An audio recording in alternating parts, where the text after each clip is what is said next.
말씀 보시겠습니다. 우리가 함께 은혜 나눌 하나님 말씀은 레위기 1장 10절에서 17절까지 말씀입니다. 레위기 1장 10절에서 17절 말씀, 제가 한 절, 여러분들이 한 절 교독하도록 하겠습니다. 만일 그 예물이 가축대의 양이나 염소의 번제이면 흠없는 수컷으로 드릴지니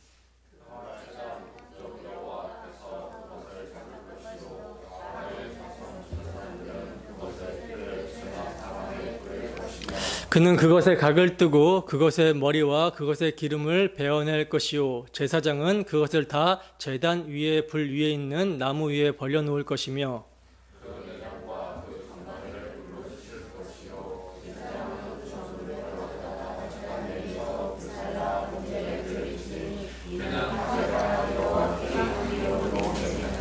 만일 여호와께 드리는 예물이 새 번째이면 산비둘기나 집비둘기 새끼로 예물을 드릴 것이요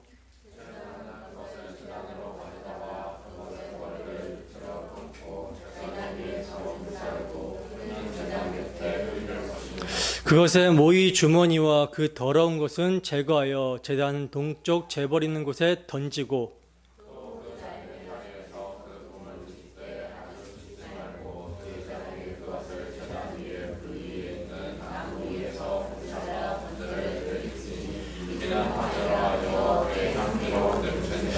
아멘.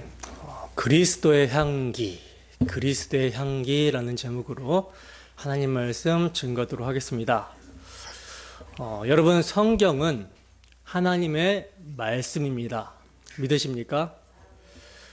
따라서 오직 성경만이 우리의 기준이고 오직 성경을 통해서만이 인간의 문제가 무엇인지를 알 수가 있고 그 인간의 문제에 대한 해답 또한 알 수가 있는 거예요. 오직 성경을 통해서만이 인간의 문제를 알 수 있고 또 그 문제에 대한 해답을 알 수 있다라는 것은 인간 스스로는 자신이 뭐가 문제인지를 모른다라는 것이고 그 문제를 해결할 능력 또한 없다라는 것이죠. 자신이 뭐가 문제인지를 모르기 때문에 그 문제의 원인을 자신에게서 찾는 것이 아니라 외적인 곳에서 찾는 것이고 또 문제를 스스로 해결해 보겠다라고 외적인 것들을 아무리 뜯어 고쳐도 계속 문제가 발생하게 되는 거예요. 그러나 성경은 인간의 문제를 어떻게 정의를 하고 있습니까? 죄라고 정의를 하고 있죠. 죄에 대한 정의를 여러분들이 바르게 해야 되는데 죄란요, 하마르티아, 관역에서 벗어나다라는 말이에요. 관역에서 벗어나다. 즉, 창조주이신 하나님을 향해야 되는 인간의 마음이 그 창조주 하나님에게서 벗어나서 자기 자신에게 향해 있는 것을 죄라고 합니다. 따라서 창조주이신 하나님을 반역하고 떠나서 자기가 자기 인생의 주인이 되어서 자기 마음대로 살아가는 것, 이게 죄예요. 하나님을 반역하고 스스로 하나님처럼 되어서 선악의 주체자로 자기에게 이익이 되면 선, 자기에게 해가 되면 악, 이렇게 정의를 하고 살아가는 인간의 근본적인 죄로 말미암아 거기에서 온갖 사회 악들이 발생하게 되는 것입니다. 그러니까 쉽게 말하면 원죄로부터 자범죄들이 나타나게 되는 것이죠. 그렇다면 문제에 대한 해답은 이 죄의 문제를 해결하고 다시 하나님께로 돌아가면 된다라고 이렇게 생각을 해볼 수가 있는데 더 큰 문제는 뭡니까? 이 죄의 문제를 인간들 스스로가 해결할 방법이 없다라는 사실입니다. 왜냐하면 유한한 인간이 범죄한 대상이 누구예요? 무한하신 하나님이기 때문이라는 거예요.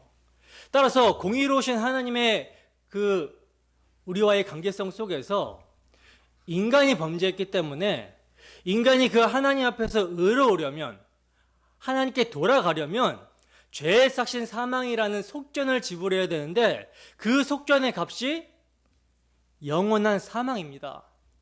따라서 인간 스스로 해결할 수 있는 문제가 아니라는 것이죠. 더 나아가 인간들은 이미 죄 아래에 있기 때문에 그 죄 아래에서 그들 스스로가 찾는 하나님은 하나님이 아니라 그들이 만들어낸 하나님, 우상이 된다라는 사실이에요. 그러므로 인간들 스스로는요, 하나님께 돌아갈 방법이 없다라는 것이죠. 이것이 성경이 말씀하고 있는 죄의 문제, 죄의 비참함입니다. 그러면 성경은 이 문제에 대한 해답을 어떻게 가르쳐주고 있는가? 인간의 자력으로는 안 되고 오직 하나님의 은혜로만 이 문제가 해결이 된다. 해답을 가르쳐주고 있죠.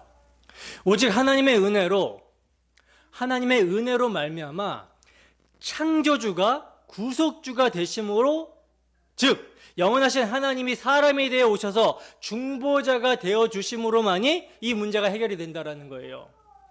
사람이 하나님께 죄를 지었기 때문에 중보자는 사람이어야만 합니다. 또 영원하신 하나님께 지은 죄의 형벌은 무한하기 때문에 그 죄를 속량하려면 중보자는 하나님이셔야 되는 거예요. 바로 창조주, 성자 하나님이 구속주가 되시기 위해서 성육신하여 사람의 모양으로 오셨으며 친히 그 죄인들의 죄짐을 대신하여 짊어지시고 십자가에 피 흘려 죽으심으로 말미암아 하나님께 범죄한 영원한 죄의 값으로 영원한 사망을 치르신 거예요.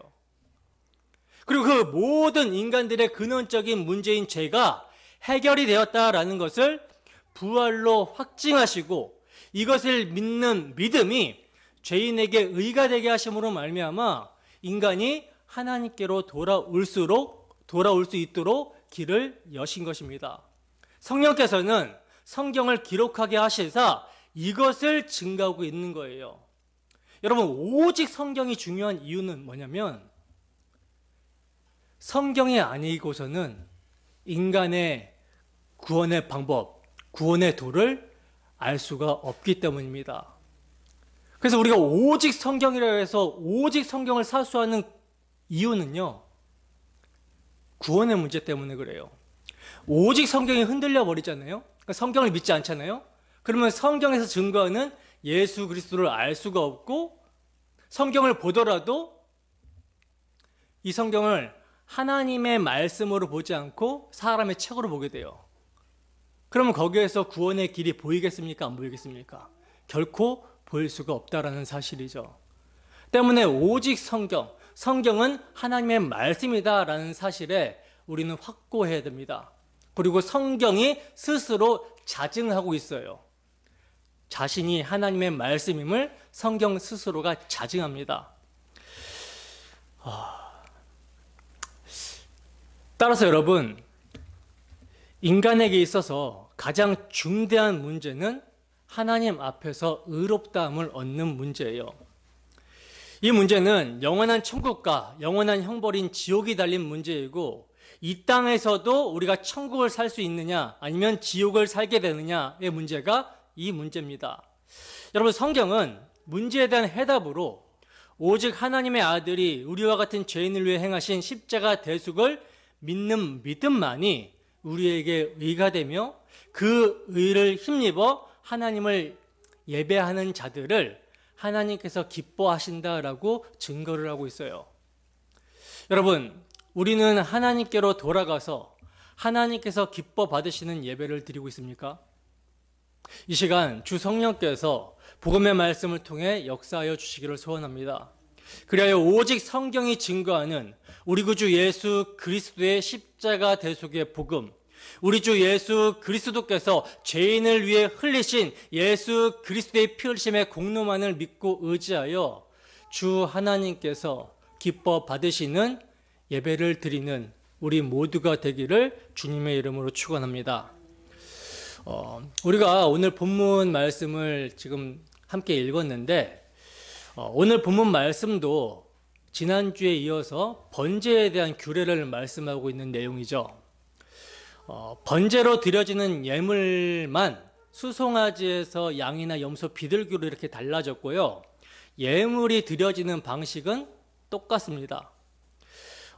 바울 사도는 빌립보 교회 형제들에게 내가 너희에게 같은 말을 쓰는 것이 내게는 수고로움이 없고 너희에게는 안전하다라고 이렇게 말씀을 하고 있는데, 이와 같이 모세는요, 번제에 대한 예물만 달리해서 그 드려지는 방식을 반복해서 말씀하고 있다는 거예요. 그래서 제가 오늘 본문을 이제 설교하기 위해서 연구를 하는데, 이게 드려지는 예물만 다르지 드려지는 방식에 대해서는 계속 반복을 하고 있는 것을 보면서, 야, 이거 그냥 2장의 소재에 대한 내용으로 넘어갈까라고 하다가, 성경이 반복해서 말씀하고 있기 때문에 저도 그냥 반복해서 말씀을 전하기로 하고 1장의 나머지의 내용을 본문으로 잡았습니다. 그리고 사실 어떤 본문이든지 간에 모든 성경이 누구를 증거하고 있어요? 예수 그리스도를 증거하고 있고 그의 사역, 십자가 대속의 복음을 증거하고 있기 때문에 오늘 본문의 내용이 이제 지난주와 조금 겹치는 부분이 있더라도 번제에 담긴 그 복음을 제가 반복해서 좀 전하도록 하겠습니다. 여러분들에게 안전하라고 제가 수고로움 없이 반복해서 말씀을 드리는 거니까 번제에 담긴 복음에 여러분들이 유념하는 시간이 되었으면 좋겠습니다. 본문 10절에서 13절 말씀 함께 읽습니다. 시작.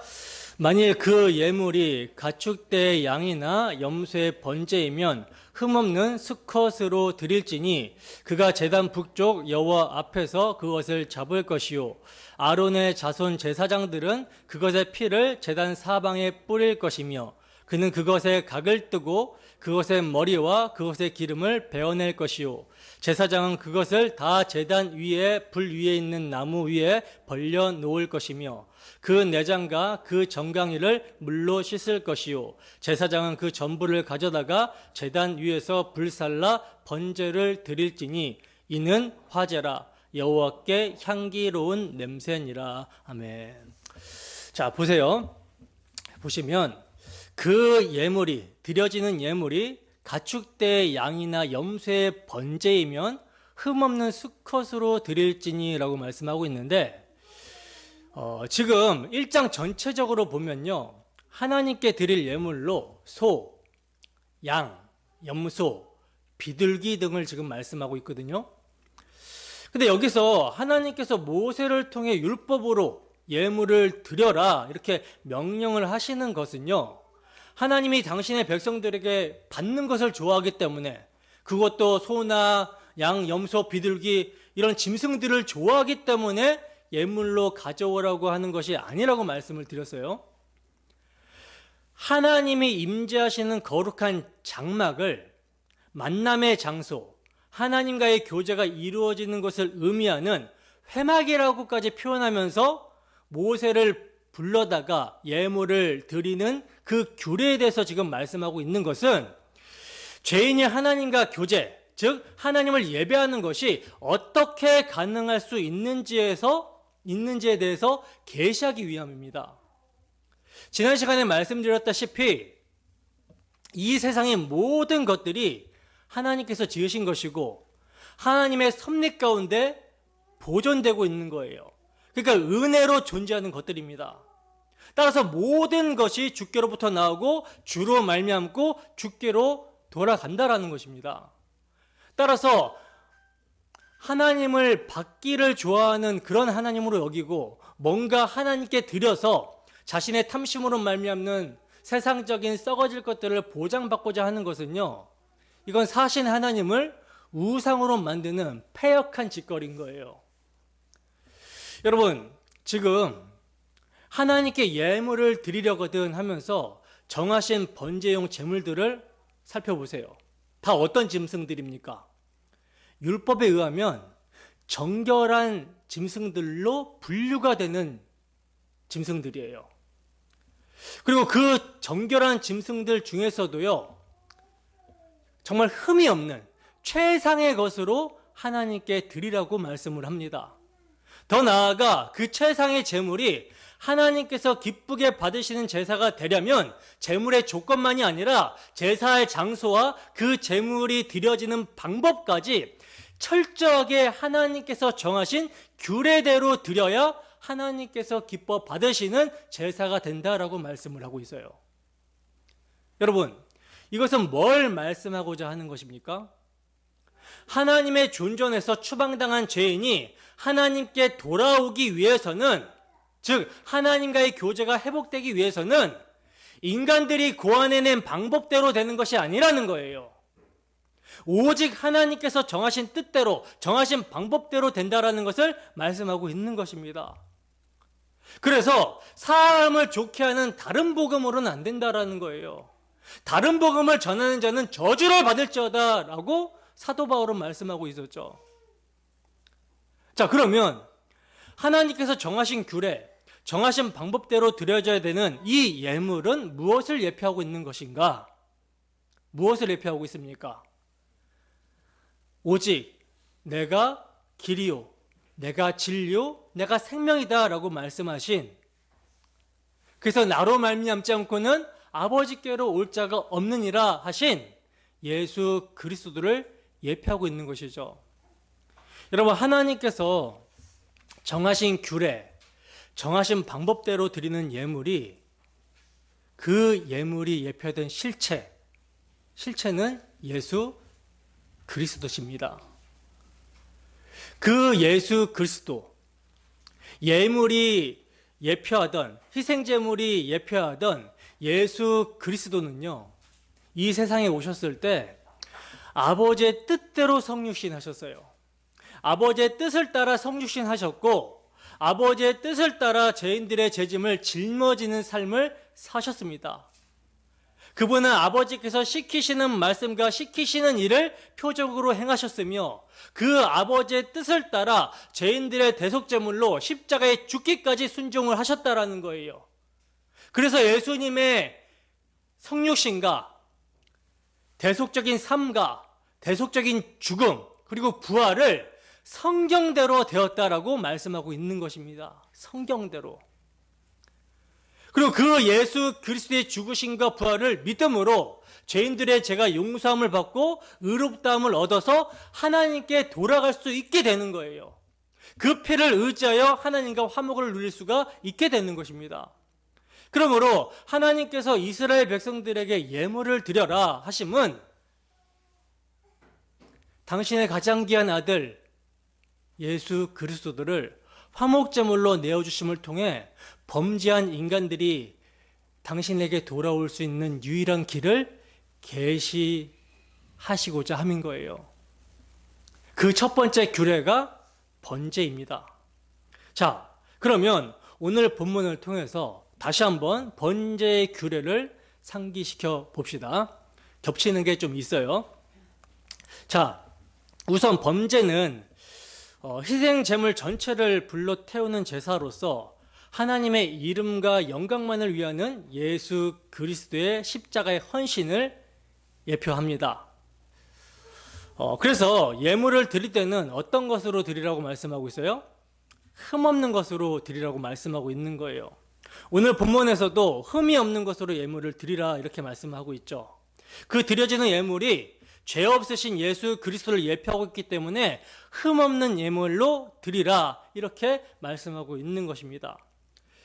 그리고 그 흠없는 것을 예물로 드리되 뭘 지금 예물로 드리라고 합니까? 수컷으로 지금 드리라고 말씀하고 있죠. 왜 수컷으로 드리라고 말씀하고 있을까요? 수컷은 남자를 의미하죠. 예수 그리스도가 여자로 상징이 되는 교회의 남편이며 구주시기 때문입니다.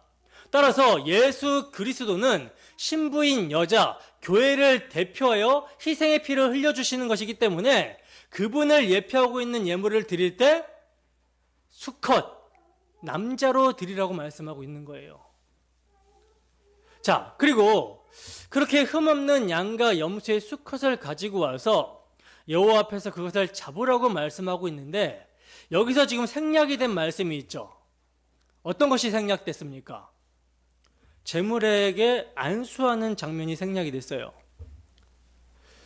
여러분, 예물을 가지고 온 자가 가장 먼저 해야 되는 것은요, 번제물의 머리에 안수를 해야 되는 일입니다.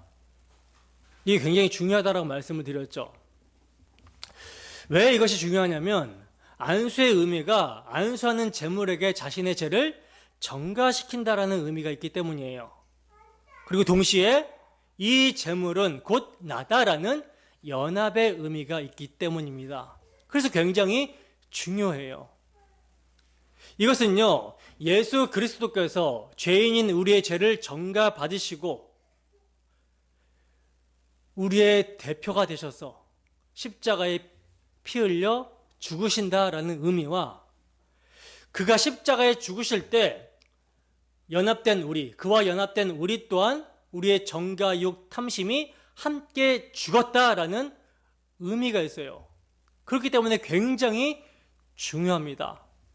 자, 그리고 이렇게 예물을 가지고 그 머리에 안수한 다음에 이제 뭘 하라 그러죠? 여호와 앞에서 그 제물을 잡으라 그러죠. 그러니까 죄의 값은 반드시 죽으리라 하는 사망이기 때문에 제물은 반드시 죽어야 되는데 그 제물이 누구의 손에 죽습니까? 제물을 가지고 온 당사자의 손에 죽는 거예요. 근데 여기서 여러분들이 한 가지 생각해야 되는 점은 뭐냐면 이스라엘의 장자들을 대신하여 드려진 지파가 어디 지파죠? 레위 지파죠. 레위 지파는 성전에서 봉사를 합니다. 그래서 제사를 드리러 온 제사자가 레위 지파에게 위탁을 해요. 위탁을 해서 레위 지파 사람들이 사실 제물에게 안수를 하고 희생 제물을 잡는 것입니다. 근데 성경은 제사자가 직접 한 것처럼 말씀을 하고 있는 거예요. 왜 이렇게 말씀하고 있을까요?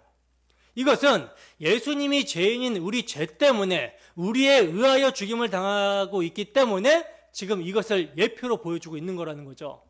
따라서 예수 믿는 자들은 어떤 고백이 있어야 됩니까? 내가 예수님을 죽인 죄인이라는 사실을 인정하는 고백이 있어야 되는 거예요. 그래서 우리가 예배를 드릴 때 무엇을 기념합니까? 나는 내 마음대로 살고자 하나님의 아들을 죽였는데 그분은 나 같은 죄인을 용서하시고 살리시기 위해서 십자가에서 피 흘리셨다라는 사실을 기념하는 것이죠. 기념하며 그 주님의 죽음 안에서 하나님께 반역한 나의 옛사람, 나의 정가욕 탐심도 함께 죽었다라는 것을 고백하며 예배를 드리는 거예요. 이게 하나님이 받으시는 예배라는 것이죠. 자, 그리고 계속해서 보시면 그렇게 죽임을 당한 제물의 피를요, 아론의 아들들이, 그러니까 제사장들이 제단 사방에 뿌려주는데 이 제단 사방에 뿌려지는 피도 굉장히 중요한 의미가 있다라고 말씀을 드렸어요. 어떤 의미가 있습니까? 피는 생명이기 때문에 흘린 피는 죽음을 의미하고 그 흘린 피가 우리에게 뿌려져야지만이 죄사함의 효력이 생긴다라는 것입니다. 하나님께서는 뿌려진 피를 통해서 우리를 보시고 이미 우리가 심판을 받은 줄로 간주하시고 죄 없다 하시는 거예요.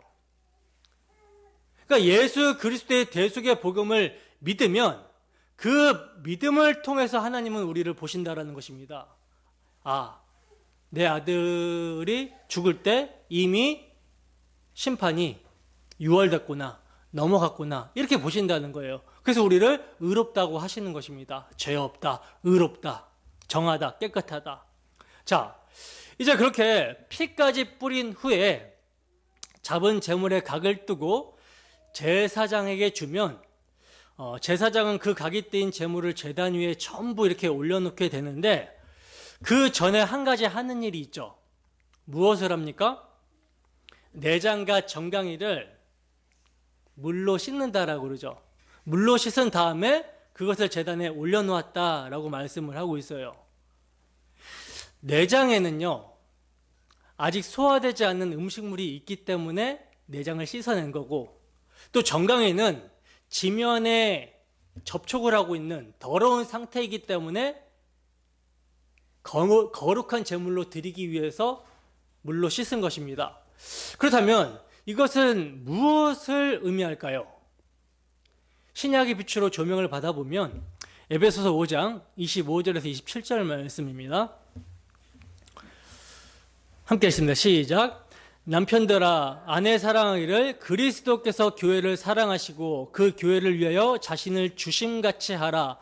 이는 곧 물로 씻어 말씀으로 깨끗하게 하사 거룩하게 하시고 자기 앞에 영광스러운 교회로 세우사 티나 주름 잡힌 것이나 이런 것들이 없이 거룩하고 흠이 없게 하려 하심이라. 아멘. 자, 보세요. 예수 그리스도께서 죄인인 우리를 위하여 자신을 주심은 물로 씻어 말씀으로 깨끗하게 하사 거룩하게 하시고 자기 앞에 영광스러운 교회로 세우시기 위함이다 라고 이렇게 말씀을 하고 있어요. 그래서 여러분, 예수님은요 세례 요한에게 회개의 세례를 받으신 거예요. 물로 씻겨지신 것입니다. 죄인으로 여김받고 물로 씻겨지신 다음에 십자가를 지시러 나아가는 거예요. 여러분, 예수님은요 죄가 있으세요, 없으세요? 여러분, 예수님은요 우리와 같이 혈과 육을 입으셨지만 죄는 없으신 분입니다.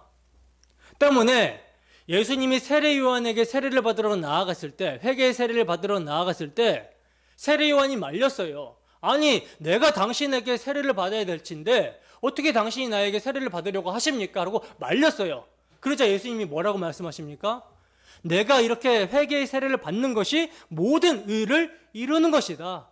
내가 죄인을 대표해서 죄인으로 여김받고 죄인들을 대신해서 희생의 피를 흘려야 의가 이루어지는 것이니 나에게 세례를 하라, 세례를 베풀어라 해서 세례를 받았어요.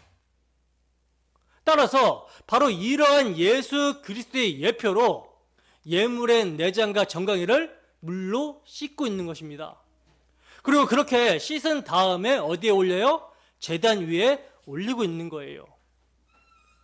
자, 본문 14절에서 17절 말씀 함께 했습니다. 시작. 만일 여호와께 드리는 예물이 새 번제이면 산비둘기나 집비둘기 새끼로 예물을 드릴 것이요, 제사장은 그것을 제단으로 가져다가 그것의 머리를 비틀어 끊고 제단 위에서 불사르고 피는 제단 곁에 흘릴 것이며 그것의 모이주머니와 그 더러운 것은 제거하여 제단 동쪽 재버리는 곳에 던지고 또 그 날개 자리에서 그 몸을 찢되 아주 찢지 말고 제사장이 그것을 제단 위에 불 위에 있는 나무 위에서 불살라 번제를 드릴지니 이는 화제라, 여호와께 향기로운 냄새니라. 아멘. 자, 보시면 이제 드려지는 예물이 어떤 예물입니까? 새의 번제예요. 새의 번제. 산비둘기나 집비둘기 새끼로 예물을 드려라, 이렇게 말씀을 하고 있는데, 산비둘기는요 비교적 몸집이 큰 비둘기로서 주로 숲속에 야생하는 비둘기고요, 집비둘기는요 이것보다 몸집이 작은 작은 새를 가리킵니다. 이러한 비둘기는 가난한 계층의 사람들도 쉽게 구하여 먹을 수 있는 것들이죠. 따라서 이처럼 하나님께서 산비둘기나 집비둘기 새끼를 번제로 바쳐라, 번제로 드려라 하시는 것은요, 경제적인 사정이 어려워서 소나 양, 염소 등을 바칠 수 없는 자들을 위해서 이렇게 예물을 드리라고 말씀하고 있는 거예요. 그리고 이것은 구속의 은혜는, 대속의 은혜는 빈부귀천의 차별이 있을 수 없다라는 것을 보여주고 있는 것입니다. 하나님의 자비를 나타내주고 있는 것이죠. 그리고 여기 이제 생략이 되어 있지만 새 번제도요 동일한 방식으로 안수하고 잡아서 제사장에게 가져다 주는 거예요. 자, 그러면 제사장은 그 새의 머리를 비틀어 끊고 불살랐다라고 이렇게 말씀을 하고 있는데, 여러분, 비둘기 새끼는요 작기 때문에 각을 뚫을 수가 없죠. 그래서 제사자가 그 비둘기를 죽여서 잡아가지고 제사장에게 주면 제사장은요 그 비둘기의 머리부터 몸통까지 반으로 이렇게 갈라버리는 거예요. 비틀어 끊다라고 번역이 되다 보니까 마치 닭모가지를 이렇게 비틀어 죽인 것처럼 생각할 수가 있는데, 원어를 보면요 말라크, 찢다, 쪼개다, 자르다라는 말이에요. 그러니까 닭을 잡아서 갖고 오면 머리부터 몸통까지 반으로 쫙 찢어서 갈랐다라는 의미입니다. 그리고 피는 제단 곁에 흘릴 것이라고 말씀하고 있는데 새의 피는 다른 소, 양, 염소의 희생 제물과 달리 그 양이 극히 적어요. 때문에 그것을 그릇에 받아서 제단 사면에 뿌리는 것이 아니라 단지 눌러 짜서 단 곁에 흘리게 한 것입니다. 그래도 의미는 동일하다라는 거예요. 그리고 계속해서 보시면 그것의 모이 주머니와 그 더러운 것은 제거하여 어디에 버리라고 말씀합니까? 제단 동쪽 재버리는 곳에 던지라 이렇게 말씀을 하고 있는데, 이것은요 거룩하신 하나님께 바쳐질 제물로서의 청결성을 유지하기 위한 것이죠. 다른 희생 제물의 경우와 같이 내장과 정강이를 물로 깨끗이 씻는 것과 같은 의미예요. 따라서 그 더러운 것은 새 깃털을 가리키는데 곧 외부적인 부정을 의미한다라고 볼 수 있고요. 모이 주머니는 내부적인 부정을 의미한다라고 볼 수 있습니다. 그런데 이것을 제단 동쪽 재버리는 곳에 던지라 이렇게 말씀을 하고 있어요. 여러분, 성경은 동쪽 하면 항상 뭘 의미한다라고 그랬죠? 죄, 저주, 세상을 상징하는 단어라고 말씀을 드렸잖아요. 그러므로 제단 동쪽에 버려라, 제단 동쪽 재버리는 곳에 그 더러운 것들을 버려라 이렇게 말씀하고 있는 이유는요, 그 죄로 말미암아 저주를 받아야 되고 버려져야 되는 자들은 죄인인 우리인데, 이러한 우리를 대신해서 하나님의 아들, 죄를 알지도 못하신 분이 영문 밖 재버려지는 곳에 버려지는 것, 고난을 받고 죽으셨다라는 것을 의미하는 거예요. 히브리서 13장 12절에서 13절 말씀입니다. 함께 읽습니다. 시작. 그러므로 예수도 자기 피로써 백성을 거룩하게 하려고 성문 밖에서 고난을 받으셨느니라. 그런즉 우리도 그의 치욕을 짊어지고 영문 밖으로 그에게 나아가자. 아멘. 이 말씀의 지금 예표적인 말씀이라는 것이죠. 따라서 여러분, 우리가 정말 나와 같은 죄인을 위해서 내가 버려져야 될 그 자리에 예수 그리스도께서 버려지시고 죽으셨다라는 것을 각성하게 되면 그의 치욕을 우리가 이제 짊어지고 영문 밖으로 나아가는 삶을 살게 되는 것입니다. 자, 계속해서 여러분 오늘 본문을 보시면요, 화제라는 말과 향기로운 냄새라는 말이 각 번제 때마다 등장하고 있음을 보게 되는데, 여러분, 화제란 불로 태워드리는 제사 형식이고 이것은 그리스도께서 당하실 고난을 상징한다라고 지난주에 말씀을 드렸잖아요. 그래서 유월절 어린 양도 출애굽기 12장 9절에 보면 그 머리와 정강이와 내장을 다 불에 구워 먹으라 이렇게 말씀하셨던 거예요. 그런데 이제 여기에 번제의 중요성과 속죄제가 다른 점이 나타나고 있는데, 그게 뭐냐면 향기로운 냄새라는 말씀입니다. 향기로운 냄새. 이 말씀은 단순히 번제로 드려지는 고기 타는 냄새 자체가 향기롭다라는 뜻이 아니라고 말씀을 드렸죠. 그러면 이 향기로운 냄새는 뭘 의미하는가? 이것은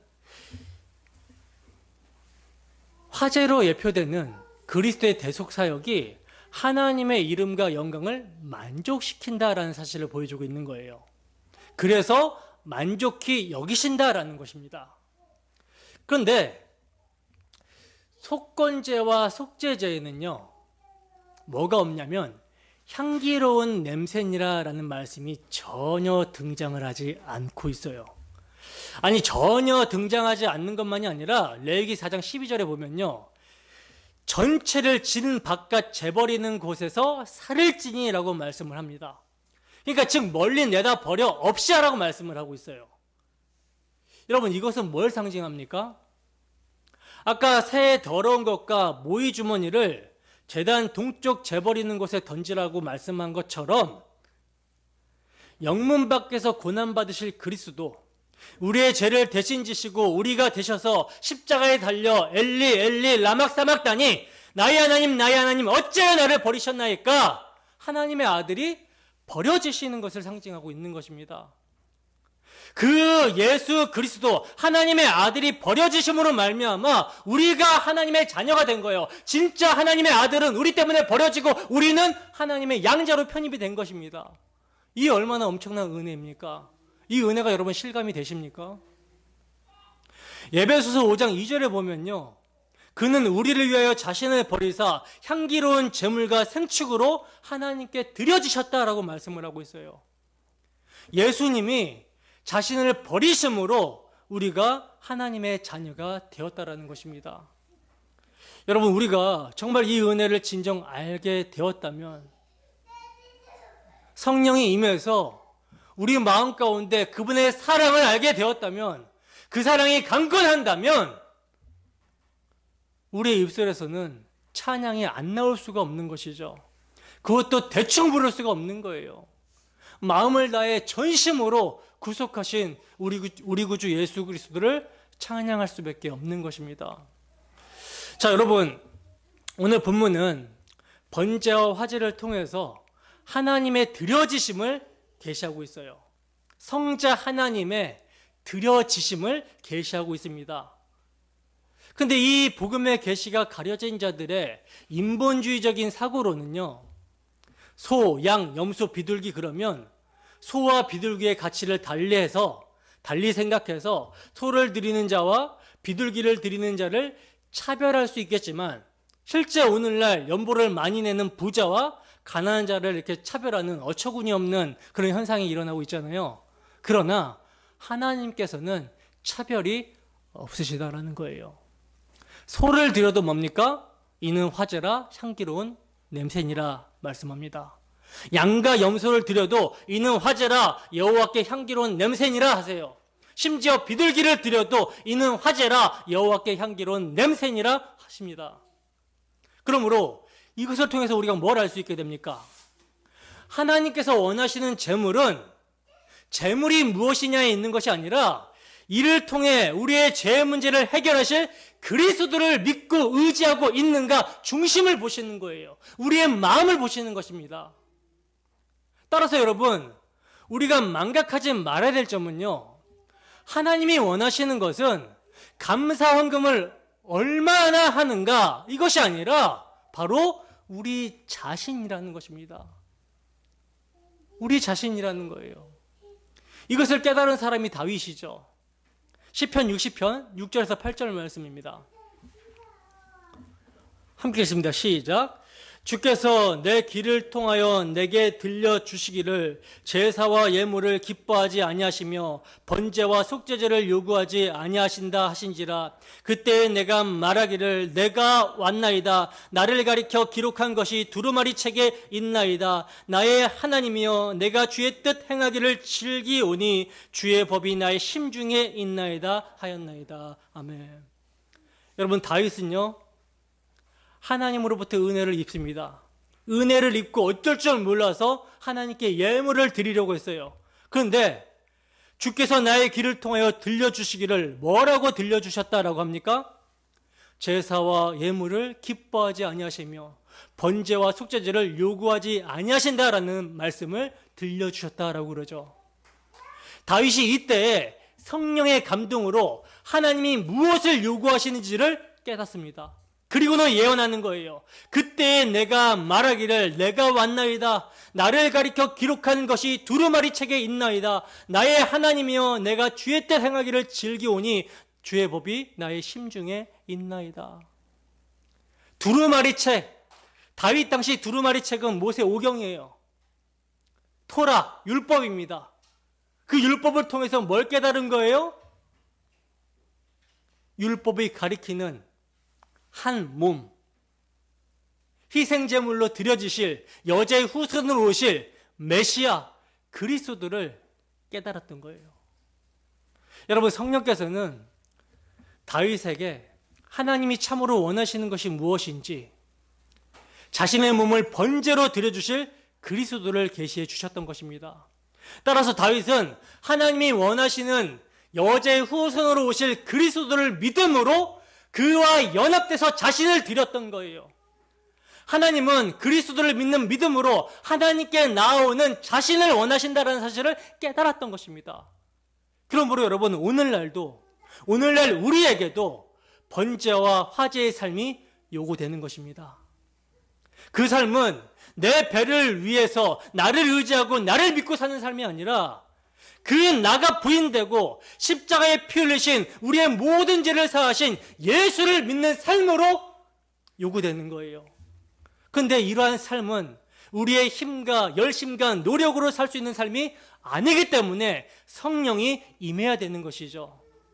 말씀 가운데 성령이 임해서 충만함으로 예수 그리스도의 것과 예수 그리스도의 영광, 그리스도의 사랑이 무엇인지를 알게 될 때 바울 사도의 말씀처럼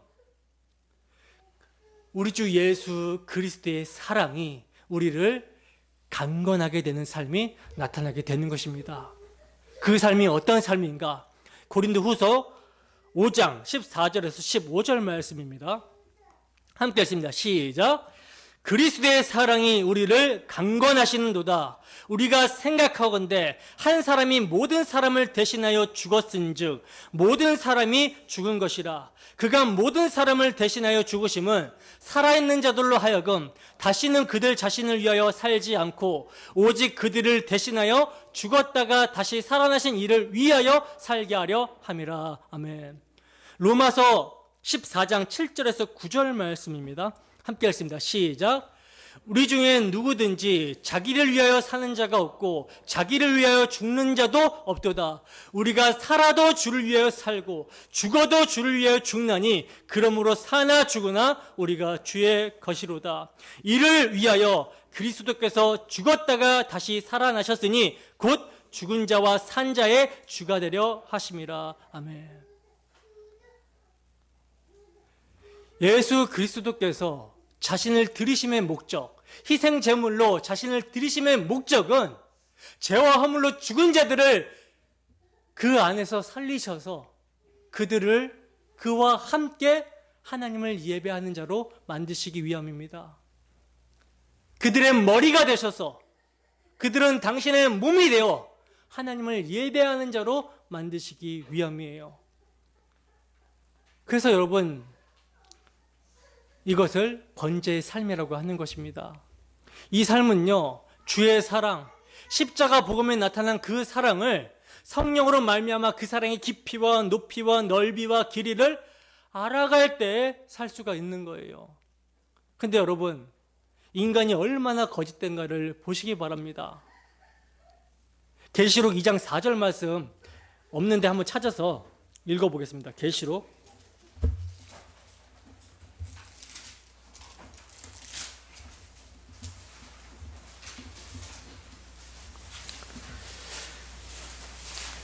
계시록 2장 4절 말씀 다 찾으셨습니까? 함께 읽겠습니다. 시작. 그러나 너를 책망할 것이 있나니 너의 처음 사랑을 버렸느니라. 아멘. 여러분, 인간이 얼마나 거짓됩니까?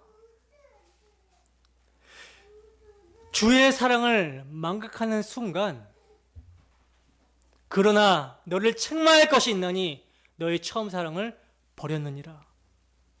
여러분, 이게 제일 무서운 말씀이에요. 아십니까? 여러분, 우리에게 복음을 처음 받았을 때 그 사랑의 감격과 감사가 있습니까? 아니면 의식과 형식과 외식으로 예배하고 있습니까? 우리가 늘 상기시키고 잊지 말아야 되는 가장 중요한 말씀은요, 복음에 나타난 하나님의 사랑을 잊지 않아야 된다는 거예요. 이것을 잊어버리니까 거기에서 모든 문제들이 발생합니다. 그러면 그 문제를 해결할 수 있는 또 유일한 길이 무엇이겠습니까? 다시 복음 앞에 서는 거예요. 우리는 믿음이 없을지라도